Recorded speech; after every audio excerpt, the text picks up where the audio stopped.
Let's bring in finance critic for the Conservatives, Pierre Poilievre. Pierre, always good to have you on. I know you've really been sort of the front man for this, for the Conservatives here. You are saying it's time for Bill Morneau to go. Tell us why that needs to happen. He personally intervened to direct a $912 million dubious contribution to a group that had provided him with $41,000 of luxurious vacationing and which had hired his daughter. This is in violation of 5 different sections of the Conflict of Interest and Ethics Act. And this is the same minister who has already once before been found guilty of violating that same act. When you break the law 5 times in the present and once in the past, that makes 6 times total. Normally 3 strikes, you're out. If it's 6 strikes, you're double out. I'm curious if there's anything short of resigning, Pierre, that Bill Morneau could do to satisfy the Conservatives, or is that really the only option that needs to happen? Listen, I don't know how else to put this. He personally intervened to direct a $912 million contract to a group that had paid for luxurious vacations for him and his family. His office lied to the media claiming that he had reimbursed those costs already. And then suddenly, the day he was to testify under oath about his relationship with this group, he realized, had an epiphany, that he hadn't paid those expenses at all. This is a conflict of interest, and it's not the first time he's been in hot water with this group. He actually gave them a $3 million taxpayer-funded grant in the same month that the group hired his daughter. So it is a long-standing pattern of conflict and abuse, and the minister must go. I'm curious about the timing, too, you just brought up there, and I want to get your read on it, because it was pretty astonishing that in the middle of this scandal, Bill Morneau says, oh, wait a minute, I owed them $41,000. This was an oversight, and now I've sent the money back to them. What did you make of that? How could he not have known? Let me ask you a question.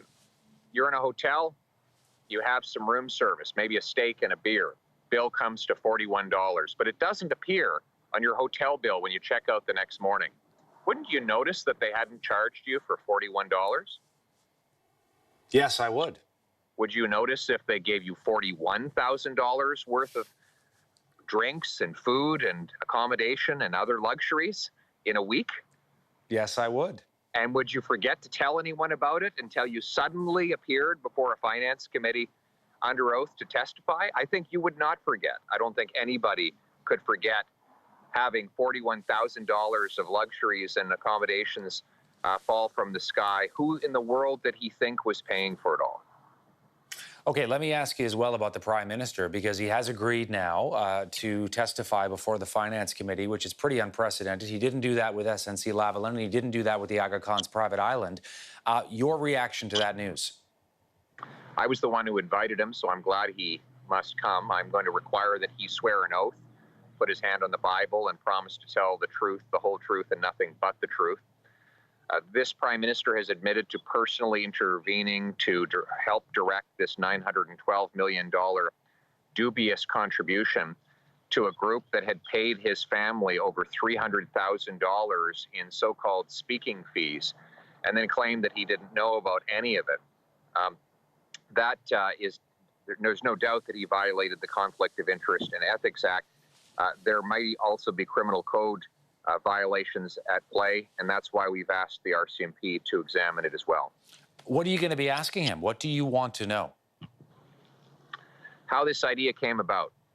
The whole scheme was suspicious from day one, even before we knew about all the benefits that Morneau and Trudeau had received from the group. They claimed the purpose was to pay people to volunteer. Well, you know, if you get paid, you're not volunteering, and if you're volunteering, you're not getting paid. And then they said they just want to help young people work for charities. But there's already a program that does that and has done it for decades. And they could have just expanded that program. So I really want to know, where did this idea come from? Was it handed to him by his friends at WE? And did he take into consideration the fact that he and his family had benefited so richly from this organization before he decided to direct them nearly $1 billion of our tax dollars. We still don't have a timeline for when that appearance is going to happen. What would you like to see? Well, I'm flexible on the timeline. The Prime Minister needs to attend for at least 3 hours by himself so that he can answer questions without dodging or sneaking out the back door before we have the answers. And I understand that our committee is going to be in negotiations with the Prime Minister's personnel to set a time and a date. Also, his Chief of Staff, Katie Telford, is going to be appearing as well. What's that going to mean? She, too, has a long track record with the We charity, having helped raise $400,000 for it. So we want to know what influence she may or may not have exercised in directing this dubious $912 million contribution to the group.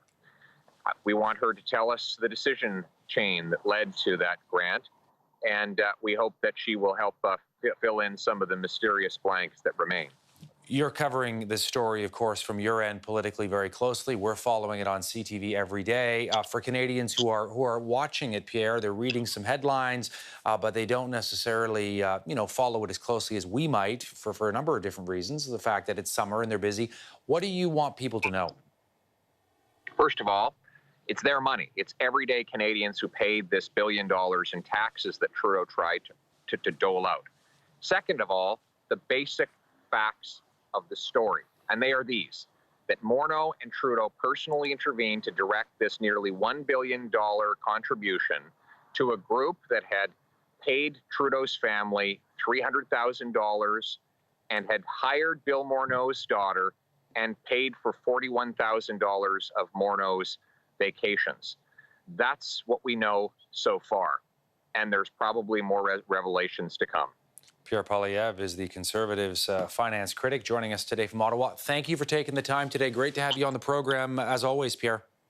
Thank you very much. Good to be with you. All right, as we go to